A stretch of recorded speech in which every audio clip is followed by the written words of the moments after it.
Okay, welcome back, guys. This is the beginning of the notes for topic 10, World War I and the Russian Revolution. So if you'd like to follow along with the PowerPoint notes that I provided for you, we'll cover these in at least 4 videos. I haven't decided how I'm going to break it down yet, but at least 4. So here we go.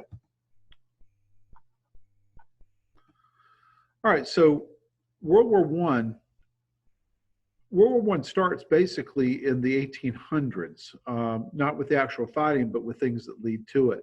If you remember, we talked about the rise of nationalism, people have an awareness of their country and wanting to make their country powerful and independent, industrializing, which gave them not only expanding economies, but also the needs for markets and for raw materials and natural resources, which led to imperialism going out and taking over these other places so that they can control those resources.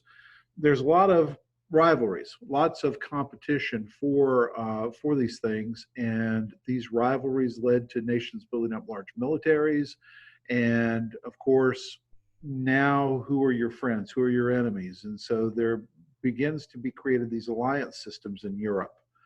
Uh, there were several of them, but the 2 most important ones were the Triple Alliance, which initially was Germany, Austria, Hungary, and Italy. Once World War I starts, these become known as the Central Powers.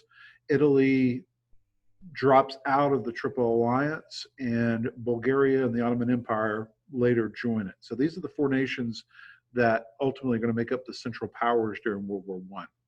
The other alliance system was called the Triple Entente. The word entente means an agreement in French.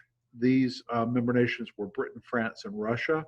Later on, these 3 became the major Allied powers, and most other nations in the world either joined the Allies, like the United States did later, or some of them remain neutral.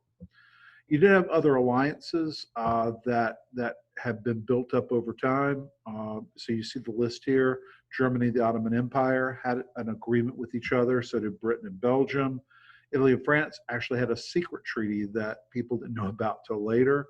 Russia and Serbia, Britain and Japan. So all of these countries had agreements that they would assist each other if they were attacked by their enemies.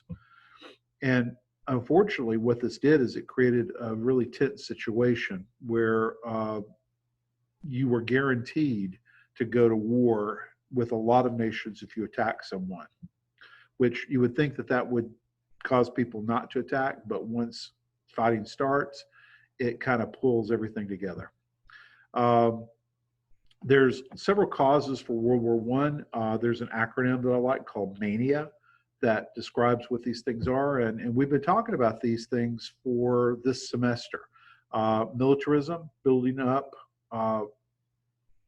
military weapons, navies, armies, armaments, the different alliance systems that we just mentioned.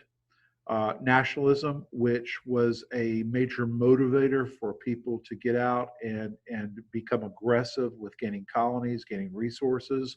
Some countries, some people rather, didn't have a nation, and so they wanted it. And so you start to see in places like the Balkans, where people are itching to become independent and have their own nations. That's why it was known as the powder keg of Europe.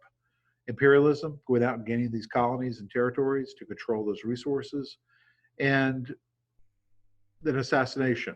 In 1914, the heir to the Austrian throne was visiting in Sarajevo and Bosnia, and he was attacked and assassinated by an ethnic Serb who lived there. The Serbs and the Austrians were not friendly with each other. Serbia was blamed for this. Serbia issued, or excuse me, and the notes here are wrong, but Austria issued an ultimatum to Serbia to surrender, to basically give up some of their independence. As a result of this assassination, Serbia refuses to do this, and this sets off a chain reaction of events. Austria declares war on Serbia. Then Russia comes to the aid of Serbia by attacking Austria. Then the Germans are pulled into the war because Austria is being attacked, so they declare war on Russia. Once Russia is pulled into it, France declares war on Germany. Then Germany decides to invade France through neutral Belgium. This is what pulled the British into the war. So very quickly, the assassination happened in June of 1914. By August, fighting has started. And so a question that frequently is asked is who is to blame for starting World War One? I think that any honest answer basically would say that all nations that were involved with this ultimately share blame with it. So, a few slides for you. You can see the PowerPoint notes that you have another acronym, MAIN, which uses militarism, alliances, imperialism, and nationalism to describe what the causes were for the war. And you could read this and it will give you a little bit of background for these causes. Another is animal, which looks at leaders with some of the causes, because these leaders actually wanted war. People believed that war was good, and every so often a generation needs to have a war to kind of engender those manly qualities that people wanted. And then here you see a breakdown of the Triple Alliance and the Triple Entente. The overlapping circle shows when they had agreements with the countries that they touch. You can see places like Bulgaria and Serbia. They don't like each other. They're right next to each other, and they have alliances with these other places. So they were linked together, they were chained together, and once somebody slipped off the pier, all the rest of them were being pulled into the water with it. So this concludes the notes for this part of your notes.